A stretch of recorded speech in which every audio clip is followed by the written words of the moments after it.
Prepárense para estos temas y más vale que aprendan. Pues cada semana uno de nosotros contará al otro las extraordinarias crónicas de lo que es común y lo que no lo es. Yo soy el gracioso pero para nada guapo Limón. Y yo soy la tierna pero para nadie indefensa, Isamar. Y esto es History Speakers.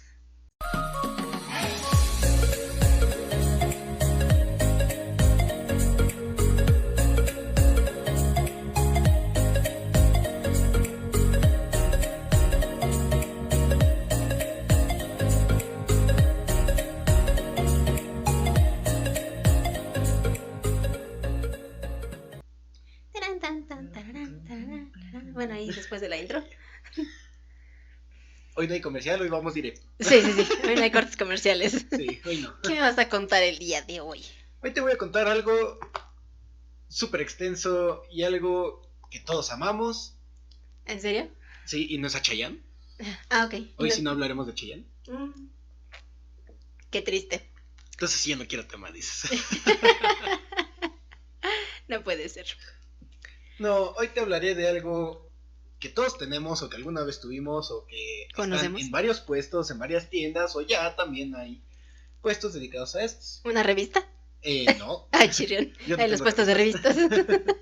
No, hoy hablaremos sobre los videojuegos. Oh, genial. Eso sí me interesa. A ver. ¿Qué me vas a contar? Todo. Y afortunadamente ahora soy yo quien te tiene que escuchar. Exactamente. Muy bien, a ver. Durante bastante tiempo ha sido complicado señalar cuál fue el primer videojuego de todos los tiempos. Ok. Principalmente debido a las múltiples definiciones de este que se ha ido estableciendo. Pero se puede considerar como el primer videojuego el Knock and Cross, también llamado OXO. Ahora. O XO, así nada más, con una X. No como con el otro dos. Oxxo. Desarrollado por Alexander S. Douglas en 1952. El juego era una versión computarizada del 3 en raya que se ejecutaba sobre el EDSAC y pretendía enfrentar a un jugador humano contra la máquina. Ahora. Ujú. ¿3 en raya? Gato. ¿Sí cuál es? Gato. Ah. Es que también se le conoce como 3 en raya. Es que yo tenía la idea de que ibas de un lado al otro y ibas tum, tum, tum. Muchos tienen esa equivocación, pero el 3 en raya pues es el famoso gato. No es porque lo confundiera, sino de que pensé que era ese de los primeros videojuegos. Oh, ya. Pues en sí era enfrentar al hombre contra la máquina en 1952. Ay, justo lo que quiere hacer Ahora. Génesis. En 1958, William Higginbotham, creo. Ok, qué bonito que lo pudiste pronunciar. Sí, bendito Dios, pronuncié algo bueno. Ok, ahí la llevas. Ahí la llevo. Creó sirviéndose de un programa para cálculo de trayectorias y un osciloscopio. Ibas Tennis también. for Two o tenis para dos. Un simulador de tenis de mesa para enfrentamiento de dos visitantes de la exposición Brookhaven National Laboratory. Ya ves, creo que ahí sí es el de Son los tenis. Ahora sí que van a jugar tenis. Por eso. Este videojuego fue el primero en permitir el juego entre dos jugadores humanos. 4 años más tarde, Steve Russell, un estudiante del Instituto de Tecnología de Massachusetts, dedicó 6 años a crear un juego para computadora usando gráficos vectoriales llamado Space War. Órale. Suena Y muy si se lo elaborado. preguntan, era nada más un puntito que andaba para el otro lado y para el otro y disparando. Ok. Es muy simple, pero créeme, es un buen videojuego. Está muy Es entretenido, que esa es la finalidad. Creo que con eso antes se conformaban en los videojuegos. O sea, Si era más sencillo, nada más tenías tu palanquita. y tu botoncito. Exacto, y el botoncito. La ibas moviendo. Y Y ya. pues no había combos, no como ahora. Sí, no, que ahora tienes que hacer combinación de no sé qué tanto y se te ven tus manos todas así. Mírate. Necesitas dedos. Mírate, King of Fighters. Creo Para que sí. sacar los movimientos hay que hacer con un movimiento raro de palanca y botones. Que son 4. No, pues sí, me imagino. Necesitas dedos. Te faltan Uno de dedos. los más sencillos es Metal Slug. Quién sabe. El Slug es súper sencillo y muy divertido. Si es de las maquinitas, yo creo que sí. No, igual en Pandora, consola. Vean. Metal Slug es sencillo porque no tienes que hacer combos. Quizás. En fin. Es como este tipo de videojuegos. Tu Ya. palanquita y tu botón de disparar. Ya nada más Bueno. ya nada más incluyen los dos botones, que es el de saltar y aventar granadas. Vean. Pero es sencillo, está bonito, está chido el juego. Me imagino. Bueno, Pero no nos saltemos, volvamos al punto. Ok, pues eres tú el que se fue. En este juego, 2 jugadores controlaban la dirección y la velocidad de 2 naves espaciales que luchaban entre ellas. El videojuego funcionaba sobre un PDP-1 y el primero en tener un cierto éxito, aunque apenas fue conocido fuera del ámbito universitario. Fíjate nada más. O sea, dentro de la universidad era lo mejor, pero afuera decían, ¿qué es eso? ¿Y esto qué es? Exactamente. En 1966, Ralph Baer empezó a desarrollar junto a Albert Maricón y Ted Daly. No diré Así nada. se llama, yo no, Yo no le puse el nombre, sus papás se los pusieron, lo odiaban, no sé. No creo, porque ese es su apellido. Ese es su apellido. Por eso, no creo, es su apellido. No creo que lo odiaran, es su apellido, pues. ¿Qué apellido? Tan raro. Sí. Pero es que es estadounidense, entonces no Sí. creo que lo pronuncien así, es American. American. Miracle. Bueno, aquí es Maricón. Miracle. Como Miracle. Bueno, Algo así. Albert. Mr. Albert. Albert María. Albert Miracle. American. Miracle. Ted Dabney, un proyecto de videojuego llamado Fox and Hounds, dando inicio a los videojuegos domésticos. Este proyecto evolucionaría hasta convertirse en la Magnavox Odyssey, el primer sistema doméstico de videojuegos lanzado en 1972 que se conectaba a la televisión y que permitía jugar a varios jugadores pregrabados. Pregrabados. O sea que también estabas jugando con una consolita. Exactamente. Algo así. Algo así. Sí, ese mero. Aquí está. De 1900... Ah, que la jodida. Aquí, quédate. Es que deja de moverlo. Ay. Ay, Dios mío. Ya. Con tu dedito. En 1970-1979 viene la eclosión de los videojuegos. Eso está genial. Claro que sí. Un hit importante en los inicios de los videojuegos tuvo lugar en 1971, cuando Nolan Bushnell comenzó a comercializar Computer Space. ¡Cállate! Ay. Una versión de Space Wars, aunque otra versión recreativa de Space Wars como fue Galaxy War, puede que se le adelantara a los principios de los 70s en el campus de la Universidad de Stanford. En los 70s. Qué interesante. No, pues sí, es que de por sí empezaron desde los 50. No sé qué pasó en ese lapso en el que estuvieron ahí investigando y hasta los 70 fue que los videojuegos se hicieron en una universidad. Pues sí. De hecho. Para que vean. Cuando digan, es que los videojuegos no te van a llevar a nada. ¿Se hacen en las universidades? Bueno, no es tanto eso, hay desarrolladores de videojuegos y mira cuánto ganan. O sea, hacer un videojuego no es nada sencillo. Ah, claro que no. O sea, así sea uno todo pixelado, pensar en el videojuego y en el, o sea, en el procedimiento y en lo que va a ser el juego o en lo que va si quiera que vayas a mover, pues sí es algo complicado. O sea, necesitas demasiado o un buen conocimiento para hacerlo entretenido. Sí, claro. Igual, estudios dicen que, bueno, los programadores de videojuegos dijeron que lo primeritito que hacen en un videojuego son las puertas. Porque son las que más se mueven. Ah, güey. ¿Y si no tengo puertas en el videojuego? Ah, pues ya es con el jugador. No, bueno. Entonces, ¿con qué empiezo? Si no tienes puertas, con el jugador. Ah, ok. La ascensión de los videojuegos llegó con la máquina recreativa Pong. De la que dice la de así. Ah, esa es la Pong. La Pong, que se consideraba la versión comercial del juego, el juego de Tennis for Two de Higoftan. Ah, ya ves, entonces ese sí es. Sí. Bueno, por allí va. El sistema fue diseñado por Al Alcom para Nolan Bushnell en la recién fundada Atari. Mira, qué interesante. De ahí viene Atari. De ahí viene Atari desde los 70. Wow, ¿quién lo iba a imaginar? Que ya no jala el Atari. No, ya no lo he visto, pero desde ahí viene, mira. Desde 1970. Con razón. Con razón ya no da para más, ya está un poquito viejo. Ya. Ya tiene más de 50.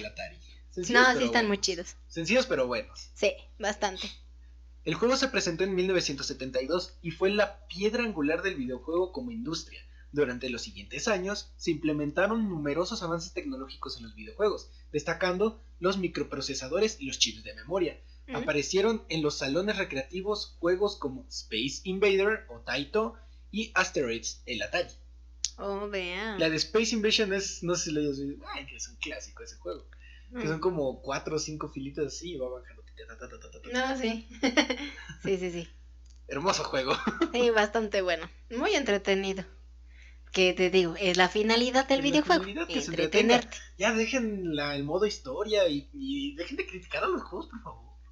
Sí, no, sí, eso sí son algo bueno, porque realmente sí te llegan a desarrollar. Dependiendo qué juego. Bueno, sí, no todos. Sí, hay pero juegos pues que hay juegos que sí te hacen pensar. Te decepcionan. Pero bueno, unos sí te hacen pensar y otros que definitivamente no lo valen. Exactamente. Pasa. De 1980 a 1989, la década de los 8 bits. Ay, qué bonito. En los años 80 comenzó un fuerte crecimiento en el sector de videojuegos, alentando por la popularidad de los salones de máquinas recreativas y las primeras videoconsolas aparecidas durante la década de los 70. Ok.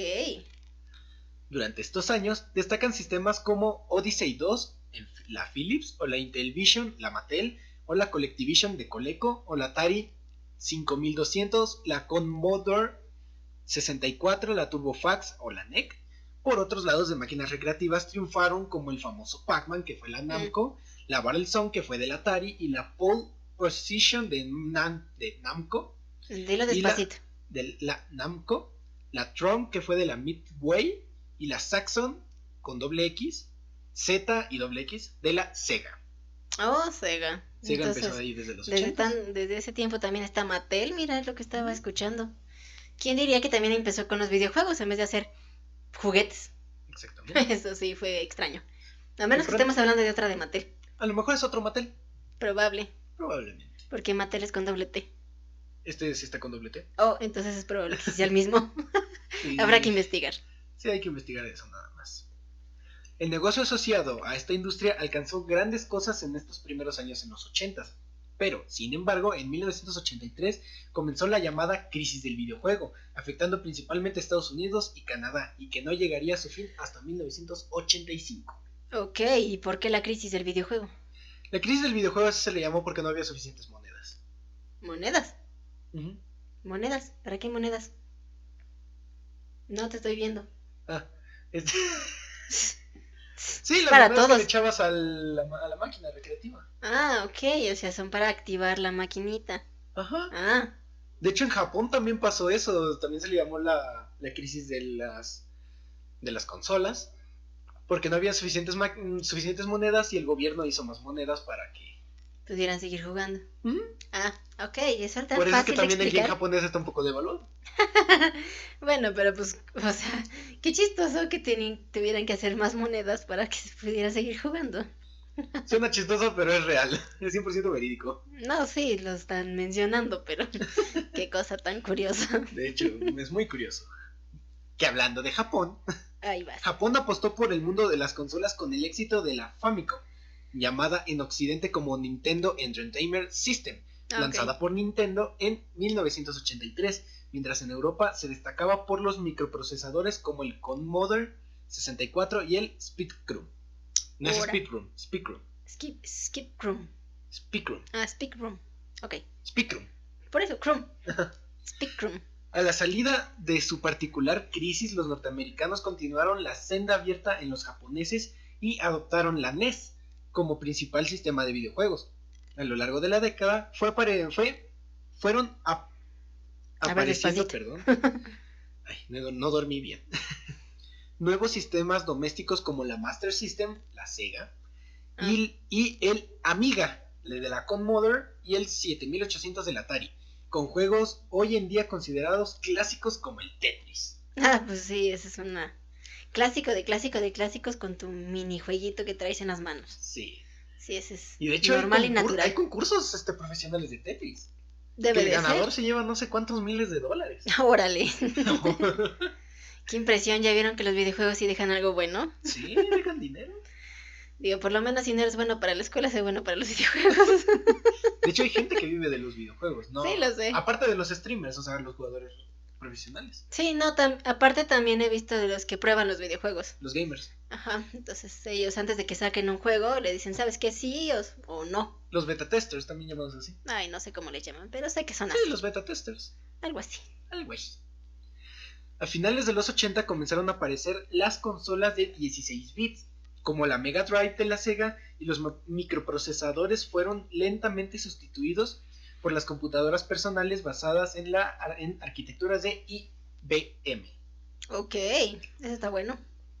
En 1985 apareció el primer Super Mario Bros., que supuso un punto de inflexión en el desarrollo de los juegos electrónicos, ya que la mayoría de los juegos anteriores solo contenían unas pocas pantallas que se repetían en un bucle y el objetivo simplemente era hacer una alta puntuación.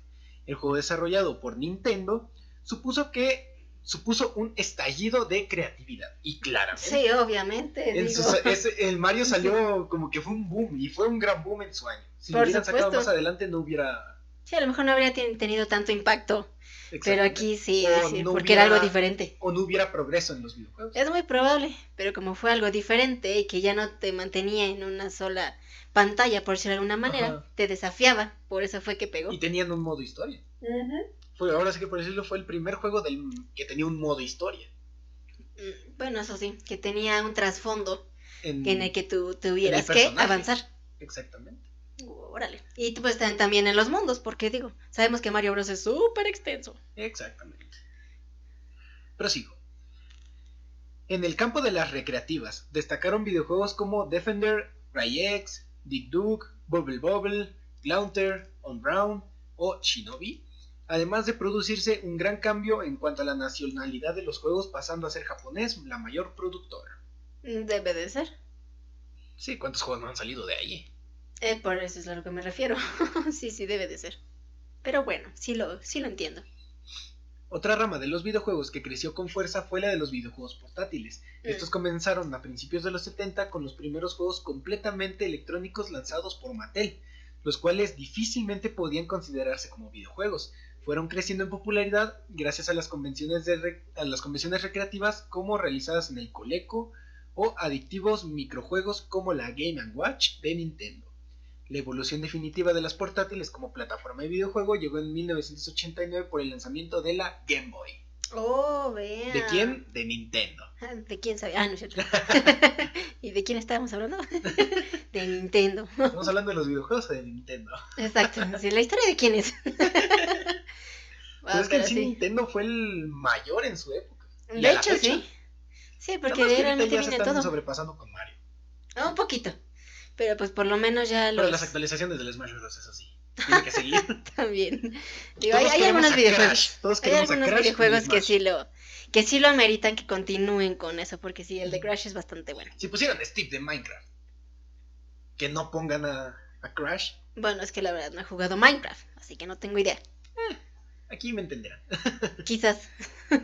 Sí, pero deben de poner a Crash. Deben de volver a poner los personajes de The King of Fighters. Bueno, eso es en mi caso. Sí, es solo en tu caso. Bueno, de 1990 a 1999 empezó la revolución de las 3D. A principios de los años 90, las videoconsolas dieron un importante salto tecnológico gracias a la competición de la llamada generación de 16 bits, compuesta por Mega Drive, la Super Nintendo Entertainment de Nintendo, la PC Engine de NEC, conocida como TurboGrafx. Es que es una F y una X, no sé cómo se pronuncia esa parte. En Occidente, y la CPS Change de Capcom. Capcom. De ahí empezó Capcom. Fíjate. Junto a ellas también estaba apareciendo la famosa Neo Geo de la SNK, una consola que igualaba las prestaciones técnicas de un arcade, pero demasiado cara para llegar a hacer forma masiva a los hogares. Eso sí. Bueno, sí es que es algo un poquito complicado. Y la SNK, la verdad, a mí me encanta SNK, es el hogar de Metal Slug, de The King of Fighters, la saga de The King of Fighters, que menos sale el 15. Ok, no, bueno, ¿de dónde salieron tantos? No, y son más juegos, nomás le pusieron 15 para no sacar un juego cada año. Está el 97, 98, 99, 2000, 2001, 2003. Bueno, ya te entendimos. Bueno, hay muchos más. Sí, ya, nos dimos cuenta, ¿eh? Esta generación supuso un importante aumento en las cantidades de jugadores e introducciones de tecnologías como el CD-ROM, la famosa ROM. La importante evolución dentro de los diferentes géneros de videojuegos, principalmente gracias a las nuevas capacidades técnicas. Aquí es donde se empezó a abrir más ramas de los juegos. Ya no solo era de disparos o de historia, sino que también ya había fantasía, ya había de ciencia, Sí, empezaron a abrir toda una gama de temas acerca de los videojuegos. Exactamente. Ok. Mientras tanto, diversas compañías habían comenzado a trabajar en videojuegos con entornos tridimensionales, principalmente en el campo de las los PC, obteniendo diferentes resultados desde la 2D y media de Doom, la 3D completa de 4D boxing de las 3D sobre entornos de pre-renderizados de la Alone. Ok, creo que no entendimos esa parte. Otra vez. No, nadie.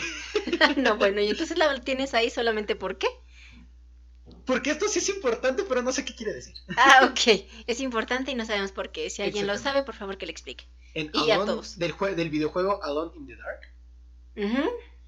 Referente a las ya antiguas consolas de 18 bits, su mayor y último logro se produciría por el SNES o la Super NES.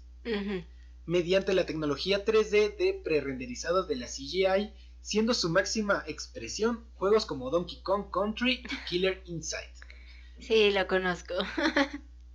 ¿Te calmas? ¿Luego construyes? Mañana es domingo, mañana descansas, mañana hazlo. Deja de reclamarles. No sabemos si siquiera se va a escuchar aquí. Pues yo sí lo escucho. Pues tú sí lo escuchas, yo también lo escucho. Pero no sabemos si se va a quedar aquí. Tuya. Mira, ya está por reclamarte, ya vi, no. Ay, ya vi. Te estoy diciendo, ¿ya ves? Te hacen perder el hilo. También surgió el primer juego poligonal en consola. La competencia de la Super NES, la Mega Drive, lanzó el Virtual Racing, que tuvo un gran éxito y que marcó un antes y un después en los juegos de 3D en consolas. Órale. Los típicos juegos de carreritas. Me encantaban esos juegos. Son buenos. Sí, son buenos. Pero lo malo es que luego te hacían hacer rabietas y te sacaban de los arcades. Ay, realmente la mayoría de los videojuegos, si estás muy clavado, yo creo que sí te llegan a sacar unos cuantos enojos. O gritos. Ajá, digo, pero pues es la emoción de estar en eso. Y cuando llegas a pasar algún nivel ya de los que tienen historia, también te quedas emocionado porque no había podido y ahora sí. Entonces entiendo esa parte. Exactamente. Claro que la entiendo. Sí pasa. Rápidamente los videojuegos en 3D fueron ocupando un importante lugar en el mercado, principalmente gracias a la llamada generación de 32 bits de las videoconsolas, la Sony PlayStation, aquí ya salió la primera PlayStation, la Sega Saturn, principalmente en Japón, y la generación de 64 bits en las videoconsolas de Nintendo 64, la Atari Jaguar, y en cuanto a los ordenadores se crearon las aceleradoras 3D. Fíjate, o sea, primero estos tuvieron los 64 bits que las mismas computadoras. No puede ser. Pues ahora sí que por decirle, Nintendo 64 era mejor que la primera PlayStation. Pues sí, de hecho eso es bastante obvio. Ahora despiértala. ¡Ah! Es un dolor que me gusta, ¿sabes? ¡Oh, Dios mío! No quiero saber lo demás. Así se dice. Es un dolor, pero que te da risa, es un dolor que te gusta. Bueno, entiendo ese tipo de dolor porque es como un calambre, ese hormigueo todo extraño. Digo, es que aquí ese feto está sentado en el suelo.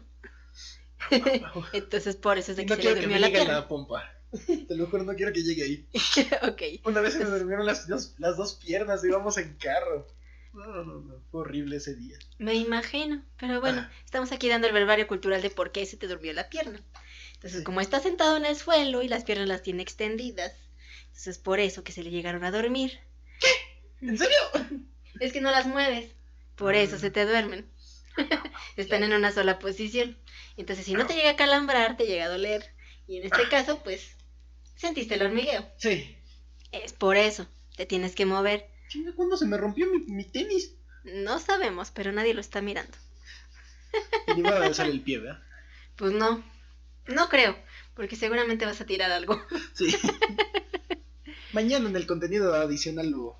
Sí, y aparte se los estoy comentando para aquellos que nada más nos escuchan, porque pues aquí ya sabemos qué está pasando si es que están en el video. Pero pues para los que no, ya les estoy comentando porque pusimos un corte comercial para que pudiera quedarse y poder despertar su pierna. Ay, así que es por eso. Creo que ya quedé. Esperemos que sí. Esperemos que sí. Bueno, prosigo.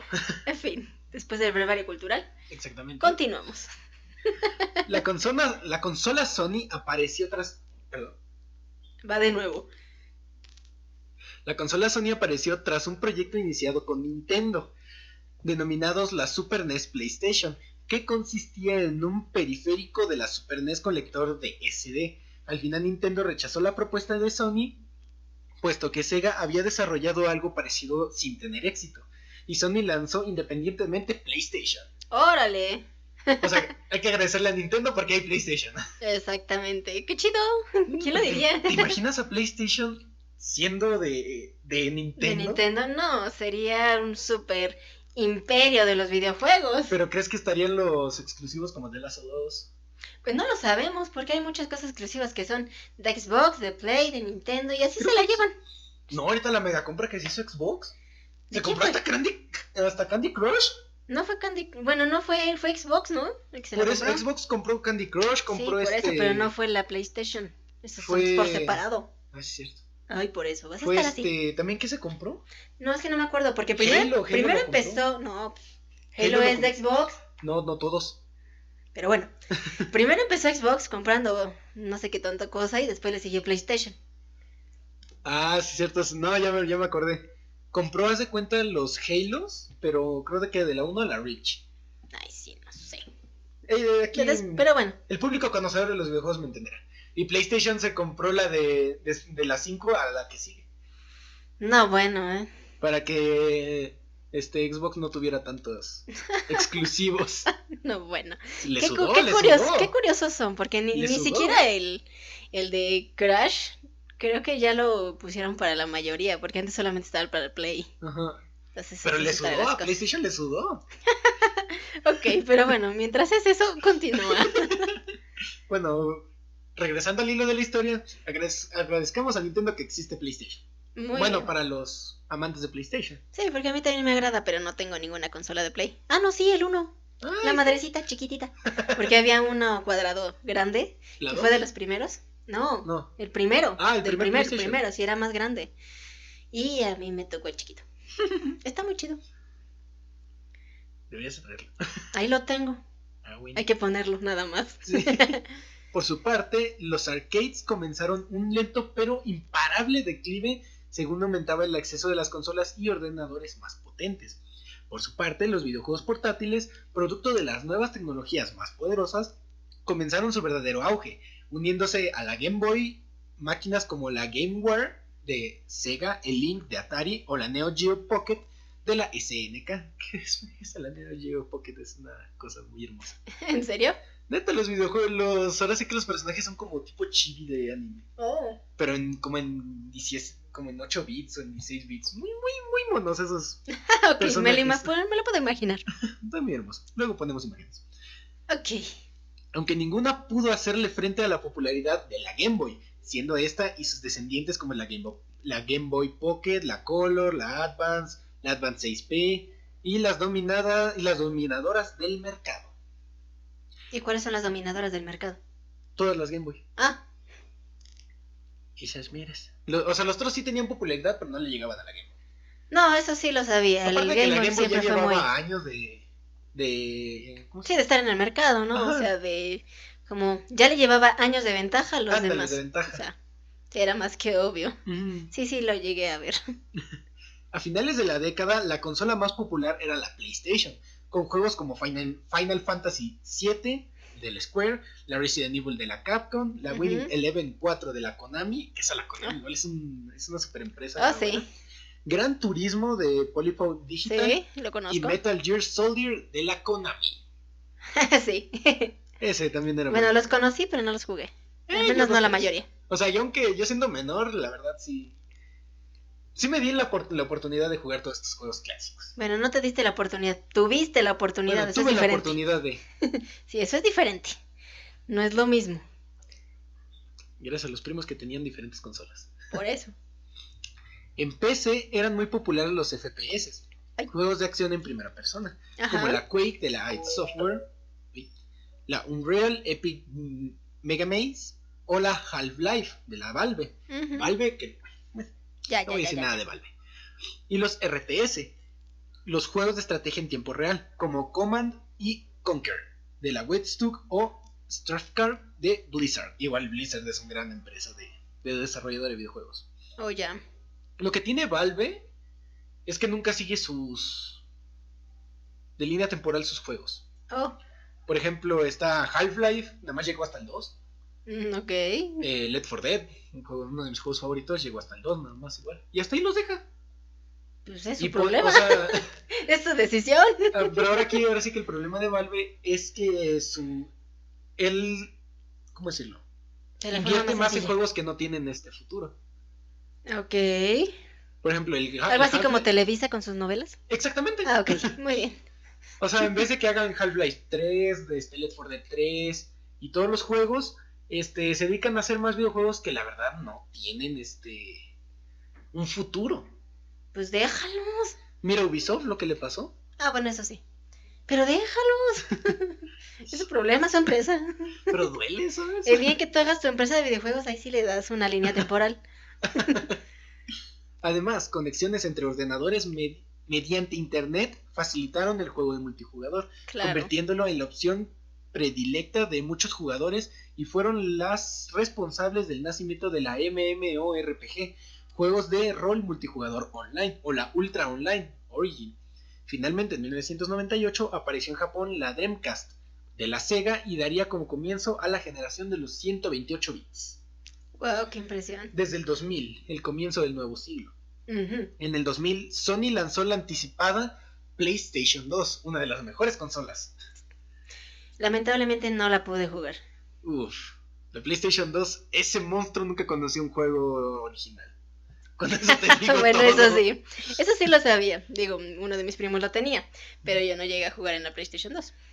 Era una cosa estrafalaria ese juego. Y agarraba el Crash, que era lo mejor de todo. Es que así agarraba del 1. Sí. Sí, eso era lo más interesante, que sí agarraba del 1.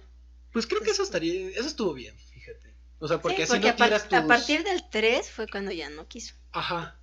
Es que como que... Es que en la 2, yo creo que tenía el mismo procesador. Muy probable. O el mismo lector del videojuego, sí, porque el 3 ya definitivamente ya no te dejó ya fue hacer diferente. más. Y sobre todo porque ya no te dejaron meter los juegos piratas. Exactamente. Ya lo cerraron. Ya le pusieron candados. Y Sega lanzó otra consola con las mismas características técnicas de la Dreamcast. Nada más que venía con un monitor de 14 pulgadas, un teclado, altavoces y los mismos mandos llamados Dreamcast Driver 2000 Series SX-1. Órale. ¿Y esos cuáles son esos mandos cuáles son? Son una cosa. Ajá, pero trata de explicarlo. Es que no sé cómo decirlo. De la forma más sencilla. De la Dreamcast. ¿Sí has visto los Dreamcast de las originales, no? No. Según yo es el que tiene aquí y aquí el este. Ajá, el aquí y aquí el este. ¿Pero cuál es el aquí y aquí el este? O sea, es un control normal. Ajá. Pero que no sé por qué lo tiene como otro mango aquí, más largo. Ajá. Pero modificado. Ah, ok. O, entre comillas, más resistente. Pero es resistente, digo, porque yo tuve un juego que tenía un montón de juegos parecidos a los de Mario, de todas esas cosas, que precisamente era un controlito que me trajeras una nave. Era aquí, precisamente aquí traía el otro mango y acá abajo tenía para disparar. No sé si sea algo por el estilo. Esa es una Dreamcast normal. Pero okay. Te digo, según la otra es que era más modificado, o que tenía no sé qué oculto y no sé qué. Órale, no, pues no. Era una cosa muy marihuana en sus años. Ay, pues todo esto suena bien marihuano desde el principio, Lo sé. Microsoft entra en la industria de las consolas creando la Xbox en 2001. Órale, desde el 2001 entonces está el Xbox. Era tan bonito. La primera Xbox. Era gorda, pero era hermosa. No, sí, es una monstruosidad este pelo. Siempre ha sido monstruosa. Creo que la más pequeña que hizo fue la One, ¿no? Pero la One Ace. Creo que sí, porque era una delgadita. Era así de delgadita y así de chiquita. O sea. Es que nadie no, sí. Está chiquita. Medio te ven. Pero sí está miniatura. Sí, bueno, prosigo. Ok. Porque yo soy fan de Xbox. Nintendo lanzó el sucesor de la Nintendo 64, la GameCube. Sí. Esa también es una hermosa consola, la GameCube. Sí, la conocí, esa sí me tocó. Y la primera Game Boy completamente nueva desde la creación de la compañía, y la Game Boy Advance. Sega, viendo que no podía competir especialmente con una nueva compañía como la de Sony, anunció que ya no produciría hardwares, convirtiéndose solo en desarrollador de software en 2002. ¿Quién? Sega. Ok, sí.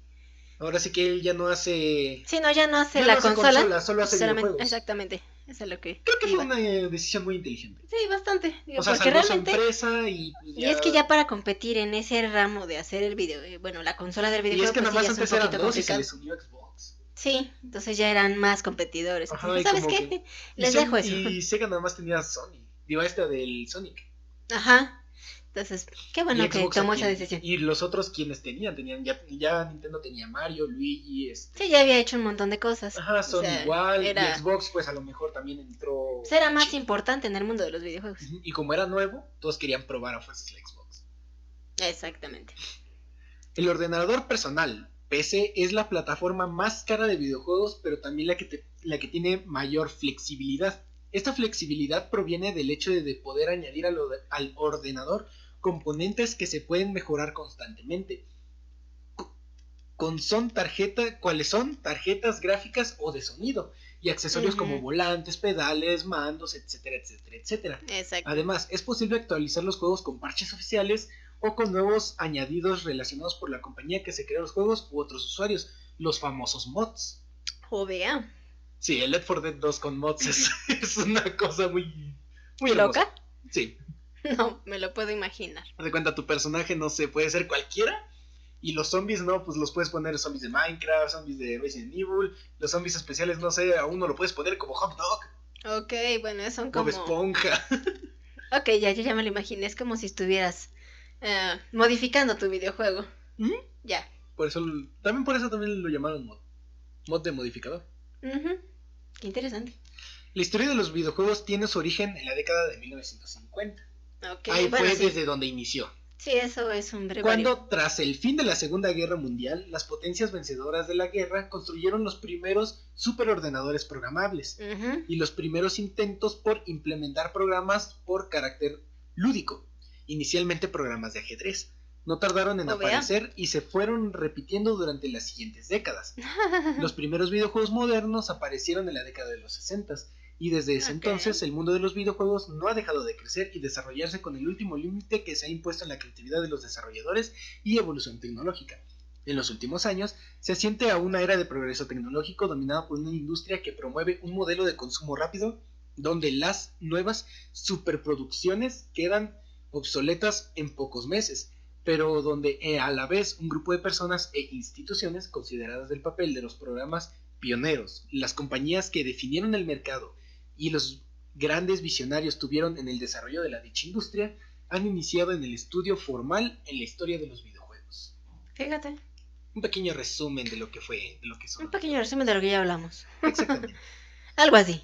El más inmediato reflejo de la popularidad que ha alcanzado el mundo el de los videojuegos en la sociedad contemporánea lo contribuye una industria que da empleo a 120,000 personas y que en general unos beneficios multimillonarios que se incrementan año tras año.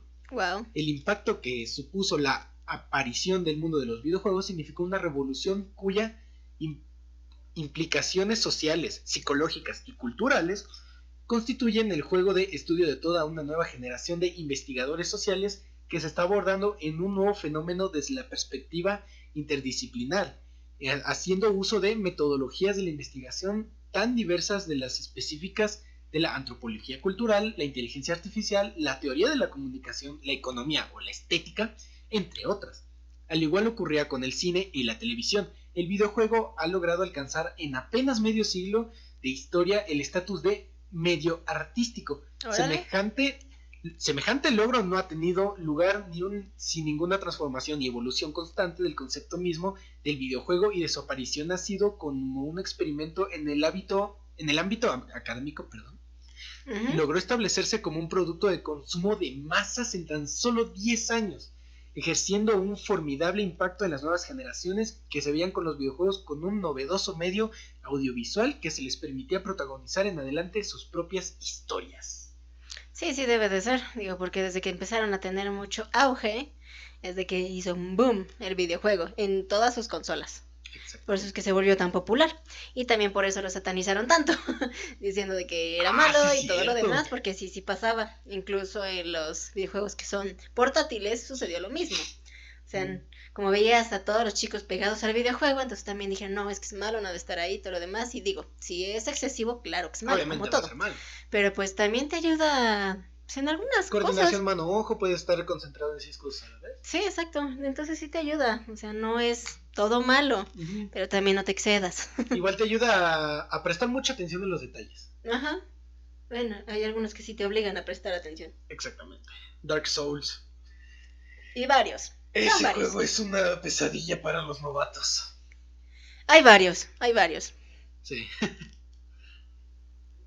En la Segunda Guerra Mundial, el matemático británico Alan Turing había trabajado junto al experto en computación estadounidense Claude Shannon para descifrar los códigos secretos usados en los submarinos alemanes U-Boot, o sea, con W. Ajá.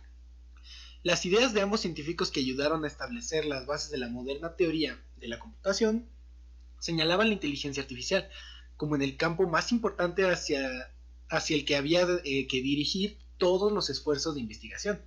En 1949, Shannon presentó un artículo científico en una convención de Nueva York, titulado Programming a Computer for Playing Chess, donde presentaba muchas ideas y algoritmos que son utilizados todavía en los programas modernos de ajedrez. Wow. Turing, en la colaboración con D.G. Champernow. Ok. Esto sí no lo pude pronunciar. Sí, ya lo notamos, ¿eh?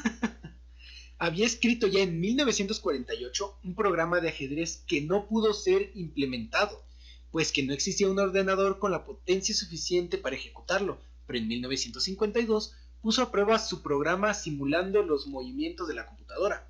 El programa perdió la primera partida frente a Ali Kleiner, un colega de Turing, pero ganó la segunda frente a la esposa del no sé qué. Ah, ok. Ya, le diré champán. Le diré champán. Sentando las bases prácticas de los programas de ajedrez moderno. Tras la desaparición de Alan Turing, distintos investigadores continuaron sus trabajos implementando nuevos programas de ajedrez y otros juegos más sencillos. En 1951, un trabajador de la empresa Ferranti, el australiano John Bennett, presentó en la feria británica su Nimrod, un enorme computador capaz de jugar al NIM, que se había inspirado en el Nimatron, una máquina electrónica presentada 11 años antes. La máquina generó una entusiasta aceptación, pero fue desmontada por Ferranti para utilizar sus piezas en otro proyecto más serio. Ok, un Nimatron, o sea, ¿eso qué era? Bueno, el Animatron, sí, lo conozco, pero... No, es un animatrónico. El Animatron era una supercomputadora del tamaño de la sala. Bueno, sí, sabía que eran enormes. Y con eso iba conectado, por así decirlo, una tabla de ajedrez. Y la tabla de ajedrez era metálica. Oh, ya. Y las piezas tenían imanes. Y eso hacía que moviera. Oh, ya. Así él, por ejemplo, ahora sí que ella era máquina contra humano. Y el humano, la persona movía y el ajedrez tomaba en cuenta esos movimientos y hacía... su jugada. Ajá. Oh, pero también lo desmantelaron, aunque no lo dicen. Porque murió una persona. Ah, ok. Haz de cuenta que... agarró una pieza y dijo, ¡Maco! Me estás ganando, güey. Quería hacer eso. La reina contra ti. No, él ya estaba muy sudoroso porque ya estaba estresado. Y agarró una pieza, pero el sudor hizo contacto con la placa. Se electrocutó. Ah. Hasta quedar carbón. Yo dije, le aventé una pieza y se le enterró en el ojo, algo por el estilo. Digo, yo iba ganando. La máquina así de arriba las máquinas, muere. La revolución empieza. Desde 1950 las máquinas ya nos empezaron a asesinar. Sí, son medio salvajes, ¿eh? Sí. Hay que tener cuidado. Ay, no. Otro juego que había implementado tempranamente era el de Tres en Raya. Ya. De Alexander Douglas, como lo habíamos dicho, que fue creado en el EDSAC en la Universidad de Cambridge en 1952 como parte de su tesis doctoral. Órale, mira. O sea, no lo hizo así que por profesionalismo, sino por su tesis. No lo hizo a lo güey. No, o sea, realmente fue planeado. Toda una investigación. Y en su tesis, o sea... Sí, no, Oxo con una X, Oxo con una X incorporaba gráficos muy similares a los actuales. Y aunque fue mostrado únicamente a los pocos estudiantes de la universidad, es considerado por algunos el primer videojuego moderno de la historia. Sí, creo que lo pudimos notar. Junto con el agua Bonafón. Uy, jule. Ya déjalo. Sí. En 1950, el 90% de los hogares norteamericanos disponían de al menos un aparato de televisión. Una cifra que contrastaba, soy disléxico. Sí, ya lo notamos. Fuertemente con el 9% de la década anterior.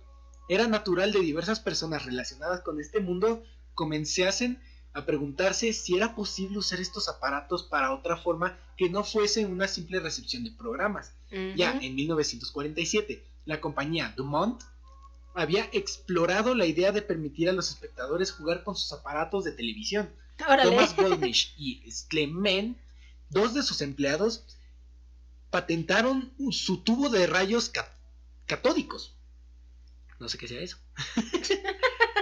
Ok, algún día un aparato basado en un simple circuito electrónico que permitía a los espectadores disparar misiles hacia un objetivo, pero no llegó a comercializarse jamás. No, imagínate, vas a andar por ahí lanzando misiles a todo mundo, o sea, oye, qué chido, ¿no? Ya hubieras acabado con media humanidad. Con toda tu colonia. Mínimo. Sí, mira ese güey. Mocos. Así de, vecina, no me quiso prestar 20 pesos. No puede Lo ser. siento mucho. ¿Qué sabia decisión de no sacarlo al mercado? Porque si no. Si de por sí ya se hacen balaceras en las escuelas, imagínate con esto. Ahí es Estados Unidos, ¿qué te esperabas? Ahí es legal las armas y es ilegal el Carlos V. Digo, el huevito Kinder Kinder. Sorpresa. El huevito Kinder. Sí, los sé, son raros. Son estúpidos. También.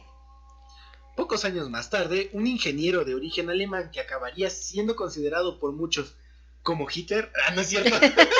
No, bueno, No es cierto. Y en 1947, obvio. Considerado por muchos como el verdadero padre de los videojuegos domésticos, tuvo una visión que resultaría crucial en el desarrollo posterior de la industria de los videojuegos electrónicos. En 1951, Ralph Baer trabajaba como técnico de televisión. Órale. Y junto a algunos colegas habían recibido el encargo de construir un receptor desde cero. Para comprobar los equipos usaban instrumentos que dibujaban líneas y patrones de colores, pero los técnicos podían mover a través de la pantalla para ajustarla. Y a partir de esa idea, Baer se planteó la posibilidad de construir un aparato de televisión que permitiese algo más que simple recepción de los programas. Sin embargo, el ingeniero mantuvo apartada su idea hasta 1972, en el que lanzó al mercado la Magnavox Odyssey, la primera consola de videojuegos en la historia. Oh, se guardó su secreto. ¡Es mi precioso! Algo así me lo imaginé. Así su idea, mi precioso. ¡Es mío! ¡Déjalo! ¡No lo agarres! ¡Mío! Sí, pudo haber sido, porque ¿cuántos años fueron? Sí. Fueron casi 20. Casi. ¡Qué barbaridad! ¡Qué egoísta! Si no, los videojuegos tendrían mayor trascendencia desde hace ¿cuánto tiempo? Desde 20 años antes. O sea, Pues estaríamos sí, 20 años adelantados, ¿no? Exactamente, de los videojuegos. Fíjate nomás. Tennis for Two. A pesar de los avances en 1958, el concepto de los videojuegos aún resultaba elusivo. El Nimrod de Bennett era lo más parecido a un videojuego que se había visto fuera del ambiente de los talleres de ingeniería y de los laboratorios de las universidades. Sin en cambio, William Higginbotham, un ingeniero norteamericano que había participado en el proyecto Manhattan, presentó un proyecto que cautivó a todos los visitantes de su laboratorio. Un juego de tenis que había construido con la ayuda del ingeniero Robert Dvorak, usando la pantalla de un osciloscopio, y antes lo dije bien. No, de hecho no lo dijiste bien, también te equivocaste. Sí, también lo que dijiste bien fue su apellido. Ah, no, sí es cierto. No, bueno, o sea, tú solita te pusiste la trampa. Voy a creer. Y circuitería de transistores, el juego que recreaba una partida de tenis presentando una visión lateral de la pista con una red en medio, líneas que representaban las raquetas de los jugadores y se manejaban con sensores de controles que habían construido a tal efecto. Fíjate. El aparato tuvo un enorme éxito en las personas que visitaron el laboratorio de Higginbotham en la Brookhaven National Library en 1959. Fue desmantelado para usar sus piezas en otros proyectos. Higginbotham continuó con sus actividades, que incluían la investigación básica y el activismo contra la proliferación nuclear. O sea, gracias a él es que no hay muchas cosas nucleares también. Ah, bueno, pero pues ya con lo que hizo Einstein fue suficiente, Eso sí. hasta su muerte y es considerado por muchos como uno de los padres de los videojuegos modernos. Debe ser. Otra vez. Sí, deja de ponerle ahí. Space War. En Massachusetts Institution of Technology, o la Institución de Tecnología en Massachusetts. Para los que no saben inglés. Para los de Conalep. No manches. Existía un club de estudiantes que compartían su pasión en construir modelos de ferrocarriles a escala. Pues entonces era lo más nice. Sí, pues es que es divertido, ¿sabes? Sí. Hacer todas esas cositas sale muy bonito. Sí, y es entretenido. Uy, sí, te llevas horas haciendo eso. Horas. Sí, pierdes todo el día. Horas. Pierdes todo el día. Para fines prácticos. Exactamente. Bueno, existía un club de estudiantes, lo de los ferrocarriles, en el Tech Model Railroad Club. Muchos de los miembros del club compartían asimismo su pasión por ordenadores y por las novelas de ciencia ficción de W.E. Doug Smith. Y el primer PDP-1 llegó al MIT. 3 de los miembros del club se reunieron para decidir qué harían con el Wayne Weineman, Martin Grates y Steve Russell. Decidieron que harían un juego. Bajo el liderazgo de este último desarrollaron Space War, un duelo espacial para 2 jugadores que vio la luz en 1962. El juego ocupa 9 kilovatios de memoria y causó sensación en los miembros del MIT. Numerosas copias del juego fueron distribuidas a través del ARPANET y otros medios que demostraban las capacidades del juego. El PDP-1 que acabaría incluyéndolo. No obstante, a pesar de su éxito, los jóvenes programadores no patentaron su trabajo. Por güeyes. Por tarugos. Y tampoco se plantearon su comercialización, pues requería de una plataforma hardware que costaba $120,000. Ay, casi nada, no, entonces por eso fue. Sí, pero imagínate con la patente cuánto no hubieran ganado. Eso sí, también. Te digo, se les fueron las cabras al monte. No pensaron bien si... No vieron que ese iba a ser un gran boom. No, pues no, pasa. Sí. Les faltó visión. Exactamente. Con todo, el juego acabó resultando en una de las ideas más copiadas en la historia de los videojuegos, y en donde se escribieron numerosas versiones posteriormente, como por ejemplo las incluidas en la serie de las famosas consolas domésticas del Atari y la Magnavox. Wow. Qué interesante. Suele suceder. Después de Space Wars, que fue una tontería no haberla patentado. Igual que muchas cosas que no han patentado. Después de esto vino la Brown Box de Ralph Baer. Aquí ya fue donde él dijo, voy a relucir mi... ¿Aquí no tenemos a nuestro Ralph el Demoledor? Todavía. Ok. Aquí Ralph Baer, que fue el chico que se guardó su idea 20 años. El que dijo mi precioso. Ok. En 1966, Ralph Baer, en ese momento diseñador de jefe de Sanders Associations, una empresa que trabajaba para el ejército, reconsideró una idea que había abandonado unos años antes. Un dispositivo que conectado a un simple televisor permitiese jugar al espectador con su aparato. Aprovechándose de su situación en la empresa, Baer comenzó a diseñar su aparato en secreto en los laboratorios de la misma por miedo a que su idea pudiese ser considerada como poco seria por sus superiores. Pues wow. Sí, pues para lo que es, sí es poco seria, pero... Sí, pero fue un boom. Gracias, Baer, por decir mi preciosa.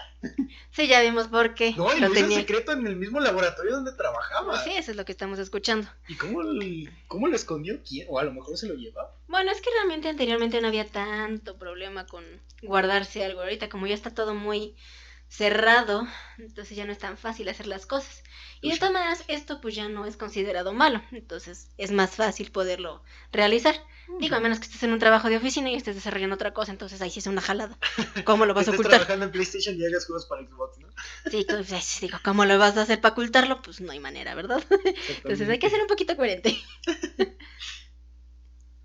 Junto a Bill Harrison y Bill Rush, siguieron trabajando en el proyecto hasta que en marzo de 1967 finalizaron su primer prototipo que incorporaba ya una serie de juegos, en los que se encontraba el ping pong, un juego de 2 jugadores que ambos debían acorralar al contrario, Beer y sus colaboradores también diseñaron un rifle que, conectando al dispositivo, permitiría disparar una serie de objetos. Y con el prototipo, varios juegos terminados decidieron presentar su máquina en la Herbert Kapkan, director de investigación y desarrollador de la Sanders Association. Interesado por su propuesta, Kampman, ofreció $2,000 y 5 meses a Beer para que éste completara su proyecto, una cantidad insuficiente pero que oficializaba el trabajo de Beer.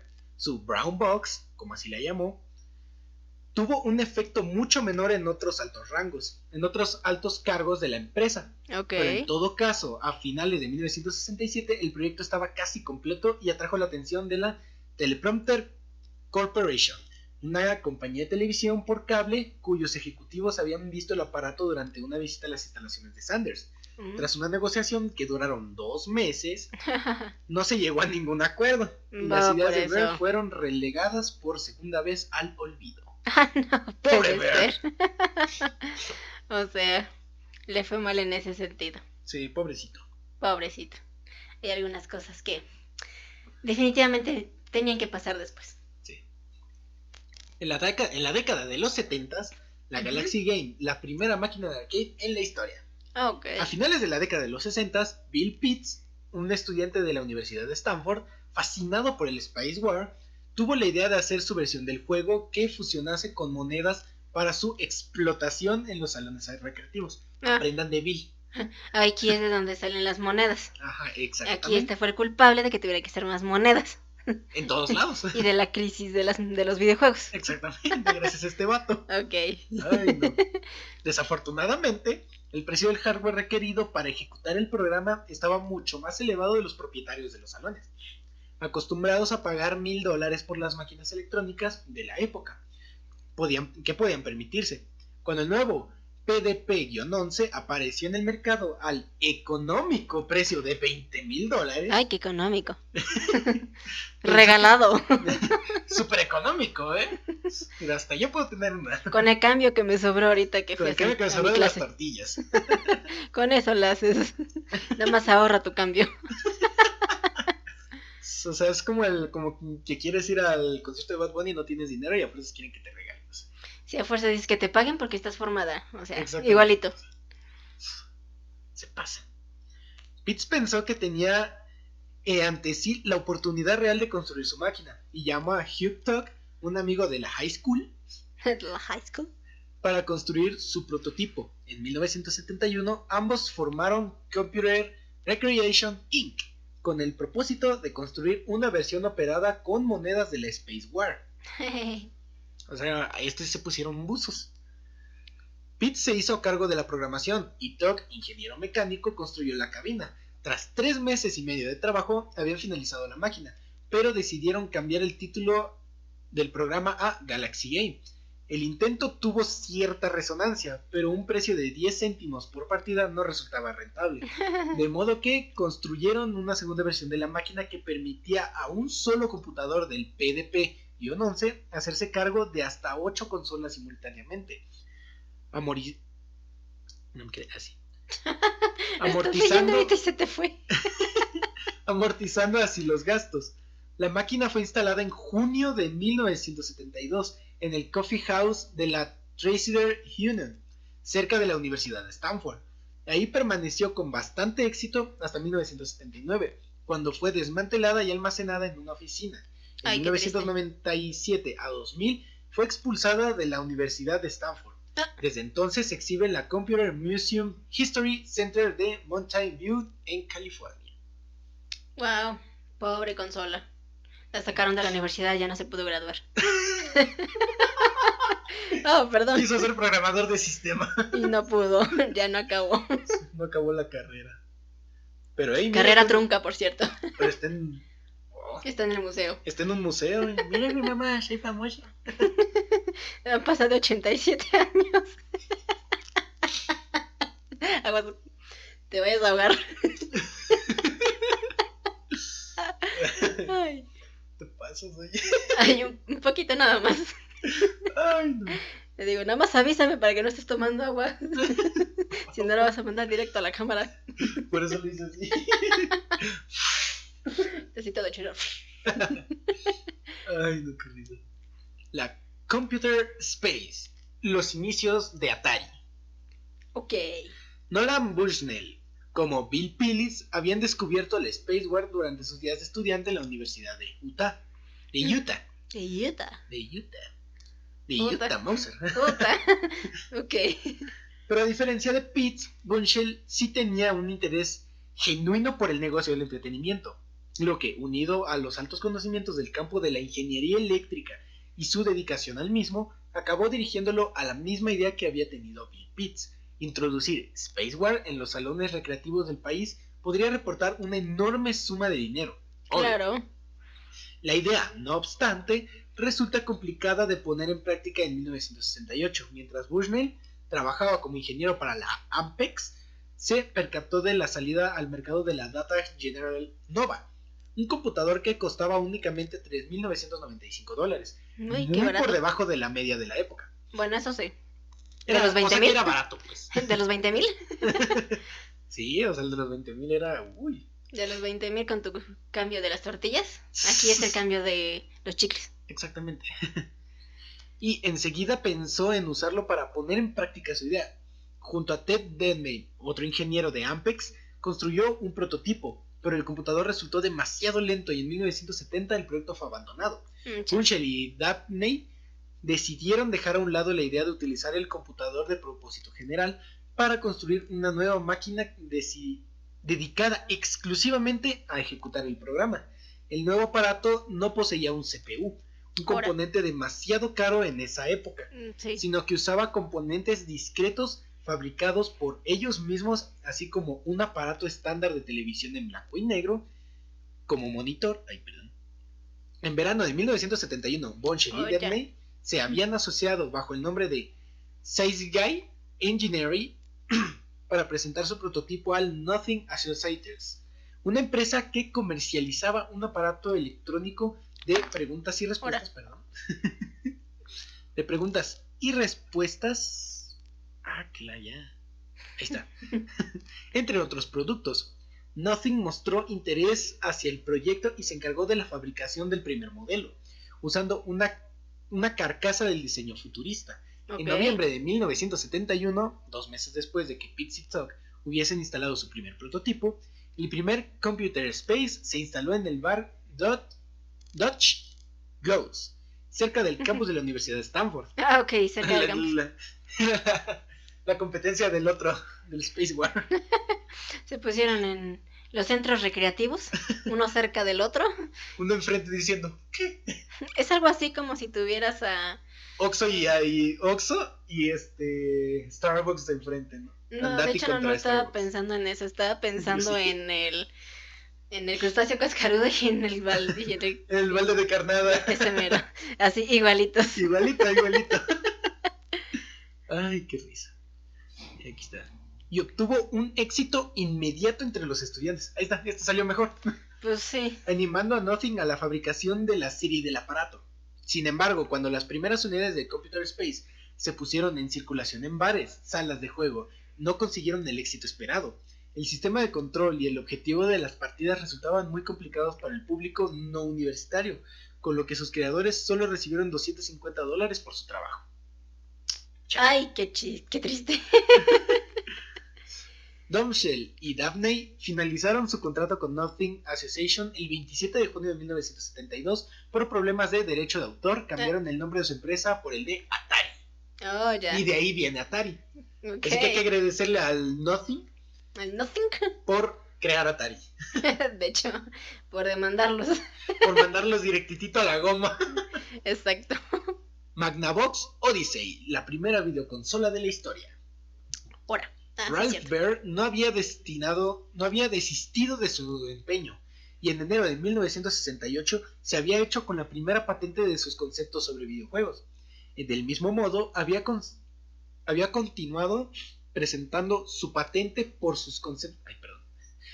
Seguía presentando su Brown Box a distintas compañías para su posible comercialización, entre ellas la RCA, General Electric, la Zenith, Sylvania y la Magnavox. Pero de todas rechazaron su oferta. En julio de 1968, Bill Enders, su exdirector de la RCA, que trabajaba para la Magnavox, que había quedado impresionado con las primeras demostraciones de Bear, convenció a otros directivos de la empresa para que le dieran otra oportunidad a Bear. Tras una segunda demostración, Gary Martin, jefe de marketing en la división de televisión de la firma, quedó convencido y se hizo cargo del proyecto. Magnavox firmó un acuerdo con Sanders Associates, la empresa que trabajaba Bear y sus colaboradores. En marzo de 1971 se apoderó definitivamente de la fábrica del producto. Okay. Tras algunos cambios que afectaban sobre todo el número de juegos incluidos, comenzó la fabricación de la recién bautizada Magnavox Odyssey. ¡Qué impresión! Y en abril de 1972, la firma presentó en la nueva máquina a la prensa y a sus distribuidores, al mismo tiempo en el que se presentó el primer accesorio de la máquina, un rifle de plástico de buena apariencia, 10 juegos adicionales, todos ellos vendidos por separado. ¿Cómo dicen? El rifle se vende por separado. Los accesorios se venden por separado. Mejor no se incluyen. Sí, porque eso sonó muy mal. Sí. No puede ser. No, lo dije sin pensarlo. No creo que hubiera quedado en un comercial normal. Yo creo que sí, eran los 70s. Yo creo que no tenía la mente tan chambrosa. Bueno, eso sí, todavía eran hablaban muy raros. Sí, se referían mucho a eso sin que tuviera un doble sentido. Exactamente. Eso creo que empezó en los 90s. Ay, quién sabe, pero sí, eso es más de esta generación. Sí. Los flyers de la época mostraban ya una consola de videojuegos exactamente tal y como la conocemos hoy. Pero Magnavox cometió una serie de errores en el marketing que jugaron en su contra. Por un lado, el anuncio de la televisión daba la impresión de que la consola solo se podía usar con un apartado de televisión de la misma marca, lo que no era cierto. Por otro lado, la distribución se limitó en las franquicias de Magnavox, lo que limitaba considerablemente el número de clientes potenciales. Pues si hubieran explicado ese punto, yo creo que no tendrían tanto problema. Todo un éxito que atrajo la atención de los numerosos emprendedores, entre ellos Nolan Bushnell.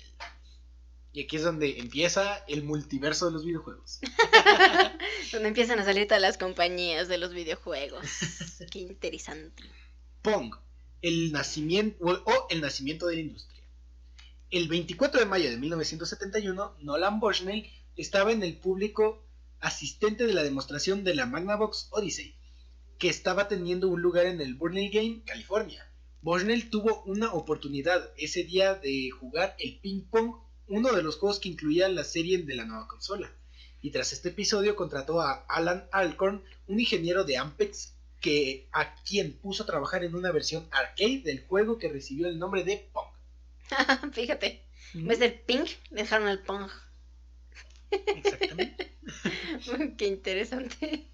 El juego, que se convirtió en el primer título de la recién creada Atari, no suponía grandes inconvenientes respecto al título de Bear, pero sí contaba con mejoras, rutina de movimientos mejorada, puntuación en la pantalla, efectos de sonido, etcétera, etcétera, etcétera. Era más llamativo. Ajá. Pues sí. Que hacían presagiar el éxito que lograrían los salones. Cuando Bushnell y Dabney vieron el trabajo de Alcorn finalizando, decidieron cambiar sus planes y probar la nueva máquina en el Andy's Cap Tavern, un local de Sunnyvale, California. Casi diciendo Sullivan. Sí, es lo que noté. Al mismo tiempo, Bushnell se presentó en las oficinas de Valley Midway, en los que en aquel entonces se dedicaban al negocio del pinball, Ya. a presentar su trabajo. Pero la propuesta fue rechazada porque, entre otras cosas, el juego no disponía de una opción para un solo jugador. Sin embargo, cuando los dueños del Handicap's Tavern llamaron a Alcorn para comunicarle que habría un prototipo de este descubrimiento, que la máquina había dejado de funcionar porque su depósito de monedas estaba lleno. Ok, no pudieron continuar solamente porque se quedó lleno. O sea, dijeron, ingrese otra moneda. Ya no la moneda. Ya no entra la moneda. Así de, joven, su máquina no funciona. ¿Por qué? Joven, no entra mi moneda. ¿Qué pasó? ¿Por qué no la recibe? A ver, explíqueme. ¿De qué sucedió ahí? Exactamente. O sea, este episodio animó a Bombshell, quien convencerlo de que debía ser la misma Atari la que hiciera a cargo de la fabricación y distribución de las máquinas. Que le quitaran las monedas. Que le quitaran las monedas. Con regularidad, por favor. Así diario, así, no, pues aunque sea un peso, ahí va. Bueno, una moneda. No vaya a ser. Que ya se estén trabando siempre. De hecho. Las primeras 11 unidades se vendieron con facilidad, lo que supuso una entrada de capital en la empresa de Bombshell. Utilizó para ampliar sus instalaciones. Lo mismo ocurrió con la segunda entrega de 50 máquinas. Cuando la empresa se vio desbordada con pedidos que no podían atender, Bombshell pidió un préstamo de $50,000 para hacer frente a un pedido de 150 aparatos y se dirigió a una oficina de desempleos para contratar a un buen número de operadores. Órale. A pesar de los numerosos problemas que estos ocasionaban, entre los nuevos empleados se encontraban no poco adictos a la heroína y el hanchis, lo que contribuyó a difundir la imagen hippie de la empresa. Bombshell, como hacer frente a sus pedidos, lo que supuso el espaldarazo definitivo para el juego y para las nuevas empresas. De repente el país se encontraba inundado de máquinas de Pong, así como las copias manufacturadas por compañías de la competencia. La japonesa Taito lanzó en el mercado oriental su propia versión del juego, y lo mismo ocurrió en los países de Francia o Italia. El enorme éxito de la máquina de Atari impulsó las ventas de la Odyssey, de la consola que había dado origen, y a finales de 1974, cerca de 100,000 máquinas de arcade solamente en Estados Unidos, que generaban más de $250 millones anualmente. La industria de los videojuegos había nacido definitivamente. Pues como no, si fue hecho por marihuanos. Digo, no puede ser de otra forma. Ya me voy a ahogar. Me quedé a la mitad. No. Pues digo, muchos de ellos eran adictos. Vamos a un corte comercial.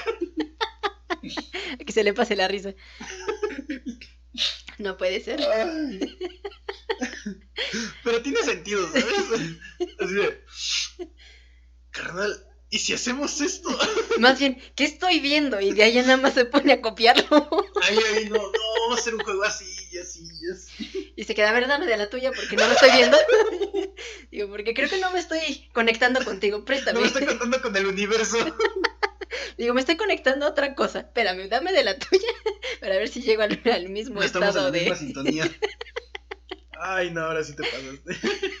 Un poquito nada más. Ay, no. Qué risa. Ay, lo suficiente. Ay. Pero así sucede. Ay, ni qué decir al respecto. No. Ah, qué cosa tan estrafalaria. Sí, lo sé, lo siento. Wow. Pero... No lo había visto así, pero wow, gracias a los marihuanos. Sí, es que ya lo vemos desde otro punto. El liderazgo de Atari.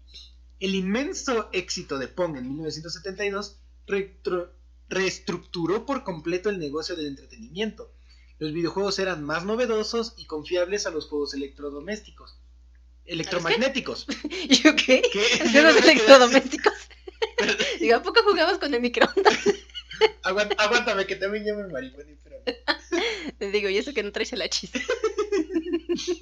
No traigo blog, no traigo nada y ando viajando. ¿Qué pasó ahí más? Qué barbaridad. Venías escuchando Pink Floyd. Yo creo. No, yo andaba escuchando Bob Marley. Ah, también otro marihuano. Pacífico. Es un marihuano pacífico. Pero viajado de todas maneras. Sí.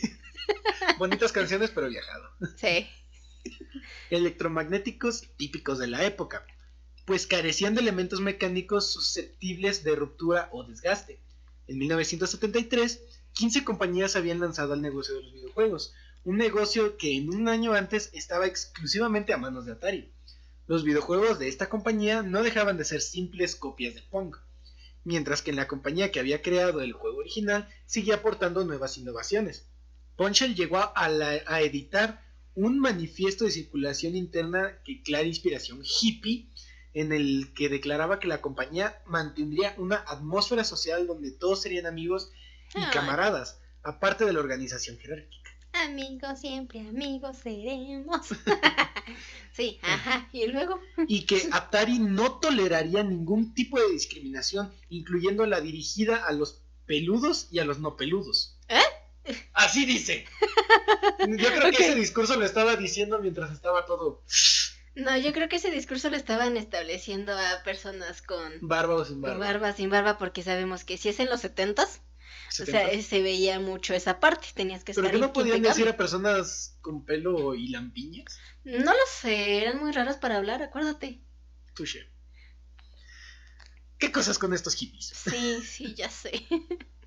En la práctica, el manifiesto se tradujo a una falta de horarios establecidos, así como la eliminación de cualquier regla sobre el uso de indumentaria de trabajo y cosas por el estilo. Yo creo que a eso se referían, a los que eran hippies y a los que no. Yo creo. Pues sí, porque eso empezó en los 70. A los que le entienden al juego y los que no le entienden. Exacto, pues porque eso empezó en los 70, ¿no? 72. No, o sea, en la época hippie. Creo que no, fue en los 60, ¿no? Ay, no lo sé, pero viene en ese Fue entre tiempo. Los 60 y 70. Entonces yo creo que de ahí viene esa expresión. Lo hippie. Puede ser. No, sí fueron en los 60. Fueron en los 60, creo. Pues quién sabe. Luego investigamos eso. Ah, qué hippies. ¿No me quedé? Ah, sí. No, ya me perdí. Ya ves por lo hippie. Ay, sí, perdón, es que me regreso. El tipo de liderazgo ejercido por Bushnell resultaba también muy particular, pues entre otras cosas, celebraba formidables fiestas como una forma de incentivar a sus empleados, tolerando abiertamente el uso y abuso de todo tipo de drogas entre los mismos. Ok, no sé por qué me recuerda al Lobo de Wall Street, en la que salió Leonardo DiCaprio, porque ahí sí se ve todo eso. Es muy raro. Sí. Digo, en la que es la original de Lobo de Wall Street no se ven estas cuestiones. Entonces, sí, allá me lo imaginé. Creo que puedo tener esa idea en mi mente. Sí, o sea, si celebraban el éxito por una... Ahora sí que las megaspedas... Sí, estaba hecha por marihuanos. Hippies. Marihuanos. Marihuanos se dice. Son marihuanos. Lejos de resultar contraproducente, estas prácticas promovieron un excelente ambiente de trabajo.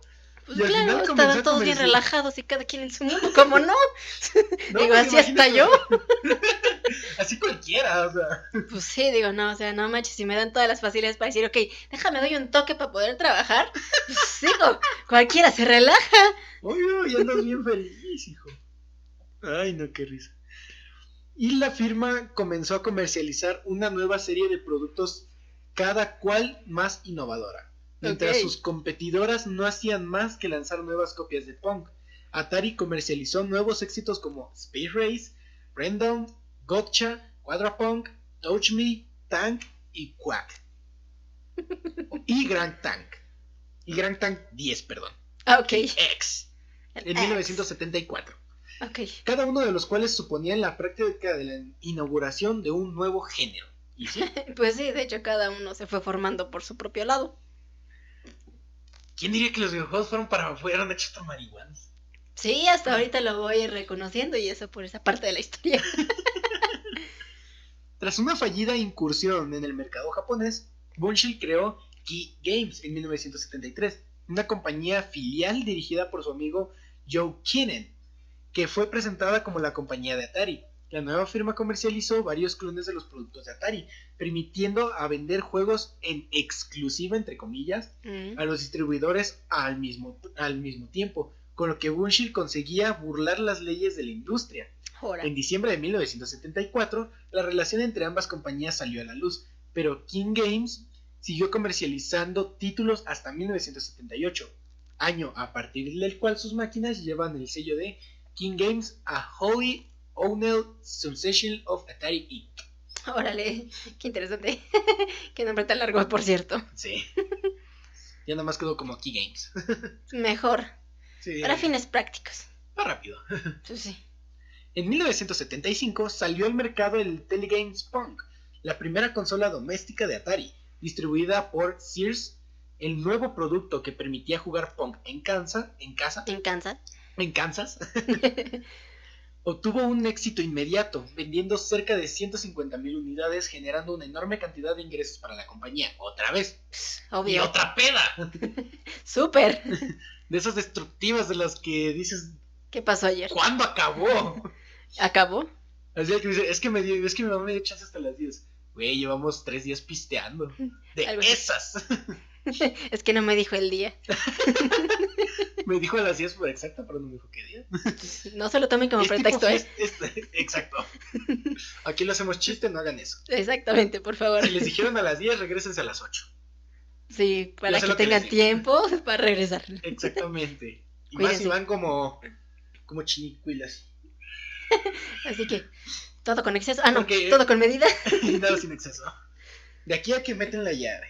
De aquí que la abren en disque en silencio, porque... No, seguramente te van a cachar. Sí, seguramente. Entonces te vas a tardar 1000 horas en poder llegar a tu casa y en poder entrar, entonces vete apenas... 2 horas antes de que te diga tu sacrosanta jefecita. Sí, para que por lo menos llegues a tiempo. De tu chinga. Sí, cuando menos. Cuando menos que lo que no te culpen sea la hora. Exactamente. Ya si vas todo navajeado y sin riñón, ya no es nuestra culpa. Exactamente. En las navidades de 1977 se podía contabilizar más de 60 copias diferentes del aparato de Atari. Y solo en Estados Unidos habían vendido 13 millones de unidades. Oye, casi nada. Casi nada. Mendigo Atari. La llegada de un nuevo tipo de microchip, el microprocesador, a finales de la década supuso una nueva revolución en la incipiente industria de los videojuegos. ¡Qué impresión! Y aquí es donde ya entramos... Y aquí es donde entramos al microprocesador. Microprocesador. Procesador. Habla bien, despacito, por favor. Sí. Ay, permíteme. Soy Rambo. Ya lo notamos. Te falta que estés más como Rambo. Sí. El microprocesador digital. Ahora sí, pero pues te voy a tener que cortar la inspiración. ¿Cuánto te falta de tema? Mitad. Ah, vamos Mira. a la mitad. No, apenas vamos a llegar a la mitad. Fíjate nada más. ¿Cómo lo dejamos para la siguiente? Sería lo ideal. Bueno, pues el microprocesador para adelante será para dentro de 15 días. Para el siguiente episodio. Episodio parte 2. Episodio parte 2 de los videojuegos parte 2. Exactamente. Así que, ¿qué te pareció este pedazo de tema? Un pequeño pedacito de los videojuegos. No, yo pensé que no tuvieran tanto tiempo los videojuegos. O sea, yo me quedé con ese de que iban de aquí para acá, de aquí para acá. Y ese era, que era el principal. El primer juego. Ajá, pero ya supimos que no. Obviamente creo que no fue desarrollado tal cual así, pero pues es lo que le salió. Hubo procesos. Y ya de ahí pues es lo que llegamos a lo que tenemos ahorita. Entonces esto es algo bastante impresionante. Creo que sí. ¿Quién diría que Atari estaba hecho de puro marihuana? Ahora sabemos que estaba hecho por marihuanos. Ahora entiendo por qué los juegos de Atari eran tan... Bueno, es que incluso los juegos de ahorita, si tú ves todas esas cosas estrafalarias, no creo que te salgan de un pensamiento normal. Depende. A fuerzas yo creo que tendrías que estar medio tocado. Sí. ¿Y si hacemos un juego de guerra pero con aliens? Exacto. O luego todas las criaturas que te llegan a sacar. Exactamente. O sea, no te salen de un pensamiento normal. Creo que el juego... para ti cuál sería el juego más normal? ¿Cómo que más normal? Sí, o sea, donde dices, aquí no se dieron tantos toques. Úchala, es que al menos yo conozco del Play 1. También conozco del Xbox, pero no son muchos. Quizá del Xbox los que son, pues obviamente de personas normales. Los que... Pues, ¿cómo eran? Pues los de... ¿El GTA V? Bueno, los GTAs. Puede ser esos. Los de fútbol. Los que son de deportes. Esos son normales, por decirlo de alguna forma. Porque incluso me tocó jugar uno que se llama Pitfall. Ya tiene muchísimos años. Igual ese de Pitfall era normal, porque a pesar de que te ibas como en mundos pues algo raros, también no había tanta extravagancia. O sea, eran cosas que te podías imaginar y encontrar sin problemas. Claro. O sea, ese yo todavía lo encuentro un poquito normal. Que ya de ahí en fuera todos están marihuanos. Sí, la mayoría están marihuanos. El Far Cry, bueno, yo siento que el Far Cry lo veo como... Es de supervivencia. Pero no sé, yo lo veo como entre más o menos, o sea, como diciendo, estos no se dieron tanto toque. Sí, o algunos videojuegos que están basados en las películas normales, obviamente, que no tiene tanta extravagancia. Entonces quizá esos puedan ser. Pero fuera de ahí yo creo que la mayoría sí tienen algo de raro. Porque incluso aunque sean de fantasía, que no te involucra que guerra, sangriento ni cosas, esas cosas siguen siendo criaturas raras que no te puedes tú encontrar de forma tan fácil en tu pensamiento. O algunos juegos de peleas, por ejemplo el de King of Fighters, o sea, ¿cómo es que alguien puede controlar el fuego? Tiene fuego, uno tiene un fuego morado, otro tiene un fuego verde, bueno, y un dios quiere matar a todos los humanos. Eso igual puede pasar en las series de anime y todas esas cosas que son de caricaturas. Quiero que hagan The King of Fighters pero en anime. Órale. Quiero eso. Puede ser. Pero digo, ahí todavía lo ves, de ser ya como que ya no lo imaginaste, o sea, ya lo tienes ahí, simplemente tomas lo que ya hay. Pero pues de muchas de esas criaturas que te vienen, incluso en varios videojuegos que yo tengo, o sea, es algo bien extravagante, o sea, realmente no te lo encuentras tan fácil. Igual como el Metal Slug, tú inicias así en guerritas, pero ya después tienes que ir a la nave espacial. Exacto, es como el mismo de la Tierra Media, o sea, aquí todas esas criaturas, todos los generales, incluso los mismos... El mismo güey no es normal. Resident Evil. Exactamente. Todos los juegos de zombies. Esas cuestiones. O también el hecho de que en los videojuegos o te lleguen de repente o de imaginar esta monstruosidad que es bien larga, que no me acuerdo cómo se llama. ¿Cuál es? Ese güey que está vestido de negro y tiene la cara blanca. Ay, sí te la debo. Bueno, ese. No sé qué juego sea, pero... No, pues yo tampoco me acuerdo porque nada más lo conozco, pero pues obviamente no lo he jugado. Pero pues así son varios de esos videojuegos. O en el que no sé por qué los espíritus de los niños se metieron en los juegos animatrónicos. También no lo sé. Freddy's? Ajá, esas cosas. O no sé por qué gigantes están tratando de agarrar una chifladerita de este pelo y tú tienes que huir. O sea, no sé de dónde... No me acuerdo cómo se llaman. Digo, son un montón de cosas que son muy poco probables. Y aún así están ahí. Y son entretenidos. No, claro que son entretenidos. Digo, por algo han tenido tanto auge y por algo permanecen. Pero digo, no te lo puedes imaginar tan fácil. Digo, sobre todo para sacar algo nuevo. Digo, porque hay varias sagas que ya conoces, como sabemos, el Crash y Mario Bros. Y todas esas cosas. Digo, ya conoces qué personajes son. Pero para sacarte una saga nueva, ese es el problema. Exactamente. Si el 1 tiene buen éxito y dejaste un final abierto, síguele con el 2. Pues sí, el marihuanazo del primero, si te dio, así. Te salió bien. ¿Y si hacemos el 2 pero ahora sí? Digo, mira, en el 2 podemos hacer esto. O es como cuando hay un videojuego que también estás en el espacio y pues las personas se empezaron a convertir en no sé qué madres. Digo, porque quién sabe qué chingados pasó, no me acuerdo, tengo que jugarlo otra vez. Pero pues esas cosas se transformaron. O sea, que tienen el torso, el torso está en los dos lados, o sea, nada más son las piernas, y luego te están atacando, y dices, ¿de dónde rayos salió todo esto? Exactamente. Entonces digo, el marihuanazo estuvo bueno. Digo, porque ese juego, Death of Space, algo creo que así se llama, no sé, Space. Algo así. Entonces tiene varios juegos, no sé cuántos tenga, pero también es algo estrafalario. Súper estrafalario. Es lo que te digo. Así que voy a ponernos un comentario por el larguito. ¿Cuál es el juego más normal que han jugado? El más marihuanado que han jugado. ¿Y cuál es su juego favorito? ¿Y cuál nos recomendarían? Digo, porque no tenemos todas las consolas, pero podemos ver alguna posibilidad. Exactamente. Entonces lo que vamos a estar checando, y esto es lo que nos abre el panorama hacia History Gaming. Exactamente, porque prepárense porque es otra lista de reproducción. Exactamente, ya estrenamos History Films, pueden pasarse a escucharla. Y bueno, hemos llegado por lo menos al final de la primera parte de este episodio. Claro que sí. Y a nosotros nos encuentran en nuestras redes, ¿cómo? Fernando Limón en Facebook, Twitter e Instagram. Y ya está me trabo. Sí, ya vi. Ya me llevó el tufo. A mí me encuentran como Esme Palacio Z en todas las redes sociales, habidas y por haber. Así que síganos, por favor. También estamos en... Ay, la Lolita otra vez. En Facebook como History Speakers. Nuestro canal de YouTube. También pueden pasar a verse. Y en estos canales vamos a empezar a subir varias cosas que obviamente no van a encontrar en el podcast, porque eso es diferente. Pero en el podcast tenemos algunos episodios especiales que se pueden pasar a escuchar. Así que por favor, nos encuentran en Spotify, Deezer, Google Podcast y... Spreakers. Ándale, justo ahí. Te digo que una se me va. Pero bueno, esto fue History Speakers.